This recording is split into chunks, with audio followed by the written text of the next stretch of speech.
Welcome to Flamp Flamp Sports. My name is Richard Harris, and let's talk sports.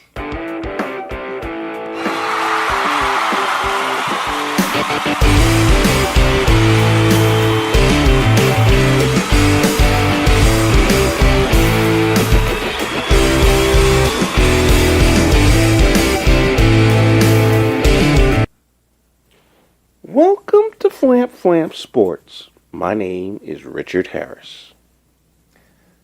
The big news today in sports, other than Brett Musburger's retirement from broadcasting, is LeBron James decided to go psycho on Charles Barkley. LeBron quoted Charles' his mishaps, his crazy things that he's done in his career, criticized him as an analyst, and I'm absolutely, positively stunned. Charles Barkley gets paid by TNT to have an opinion about the league. LeBron James is the face of the league. He is the best player in the league. He is the defending champion in this league. He's the face of this horrible generation of basketball, and maybe the face of this horrible generation of athletes. These last 2 weeks, the NBA has shown the ugly side of basketball, has shown the ugly side of millionaires being babies about stuff that don't make any sense. First, you got the Chicago Bulls. No respect of their coach whatsoever. You know, their two best players, Dwayne Wade and Jimmy Butler, criticizing their teammates for lack of effort. Why can't players in this generation just accept they're not that good? They can't shoot. They don't know how to play the game properly.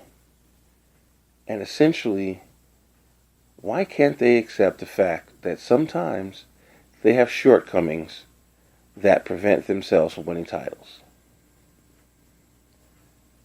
It is very disturbing to me listening to LeBron get this angry at Charles for no reason whatsoever. Charles said everything that is 100% correct. The Cleveland organization, first they criticized LeBron when he left. They said they're going to win a title before LeBron does. They tease him about being the king, so on and so forth.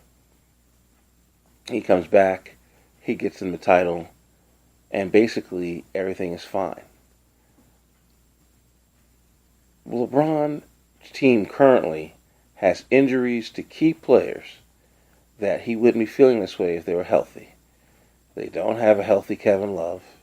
They don't have a healthy J.R. Smith.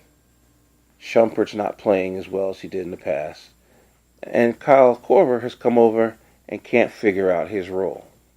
The only Cavalier player who's playing at an MVP level is LeBron, which is normal. Charles Barkley is 100% correct when he says the Cavalier organization has gotten him everything he's wanted. And basically, they're not playing well right now. They're saying LeBron is tired. He's not tired. The guy could run 10 marathons and not be affected. The problem with LeBron's team and LeBron is LeBron, as good a player as he is, sometimes can't make shots in an 82-game season. Sometimes you go through problems. Last year, at the same time, they had pretty much the same record. What happened at the end of the season? They cut down the nets, didn't they? But to attack Charles Barkley for stating the truth is juvenile. Absolutely juvenile. Now, granted, I wish Charles was still playing today, because if Cleveland was playing Houston or Philly or one of the teams that Charles played on, and they played against one another, Charles would probably give him a hard foul to let him know that he don't play that nonsense, and they probably would fist fight.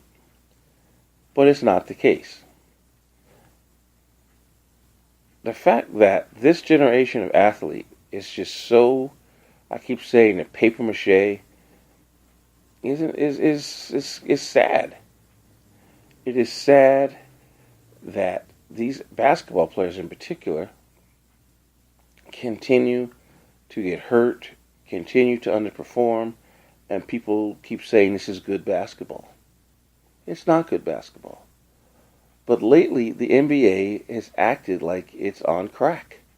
Whether it's the Knicks and Carmelo. Carmelo, all he does is play hard. He's not a great defensive player, but he could score.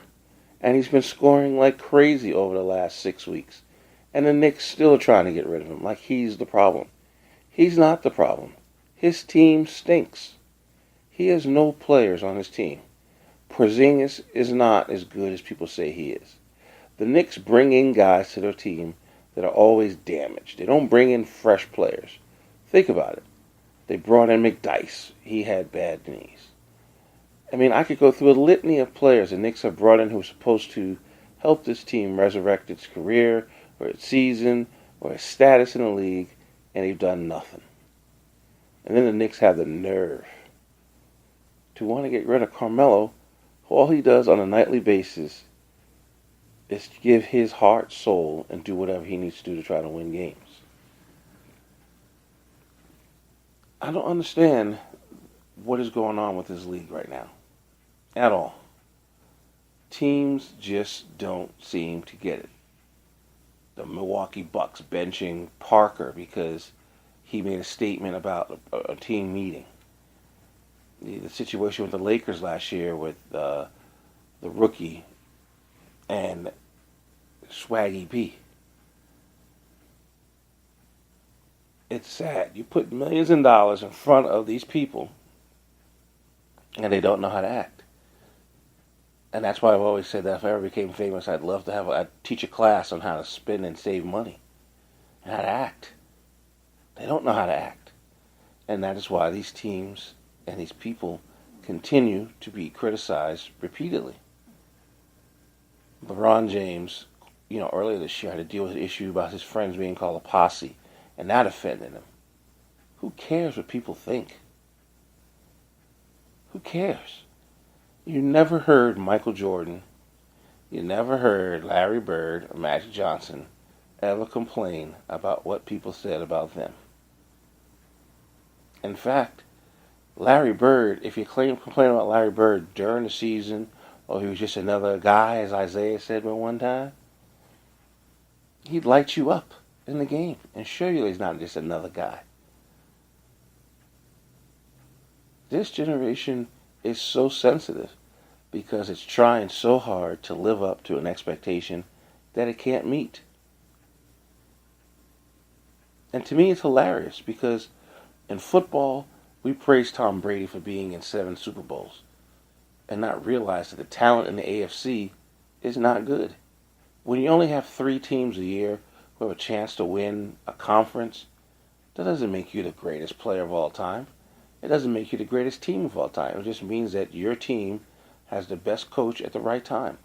It's like Alabama winning the SEC every year. Just because they win the SEC every year doesn't make Saban or make Alabama the greatest coach ever. It's just they get the best players. And look what happened to them this year, losing to Clemson. That's LeBron. LeBron is about to appear probably in his 8th straight NBA final because the Eastern Conference stinks. And that's what I said the other day, while my generation holds on to a lot of its notions of sports. Charles Barkley is my generation of sports. Basically, we don't make any excuses. We play hard. We fight hard. And we go home. We live to fight another day. We don't take cheap shots at people unless, as my father once said, don't say something if you're not expecting someone to say something back to you. Don't do nothing unless you expect someone to do it back to you. Charles said it. I said what I said. I expected him to come back at me. He did. I'm going to come back at him what I got to say. He's a whiner. He has no reason to be whining. The guy's got 3 championships. His legacy is cemented as one of the 10 greatest players ever to live. He won a championship for a city that no one thought would ever win a championship. What does he care what Charles Barkley thinks? Why is he making excuses as to why they're losing?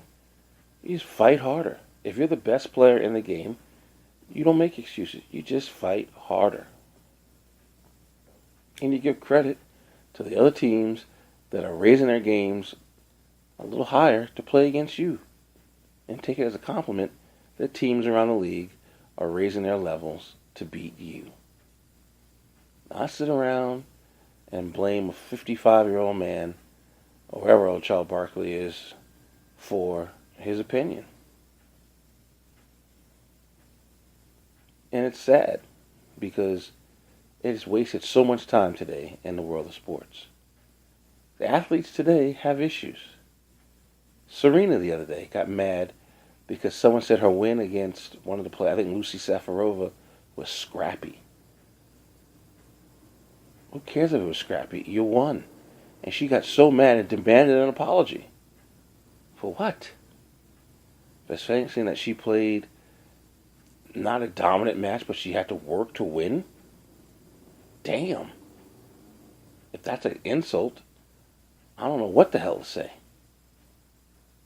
But then again, that's just one man's opinion.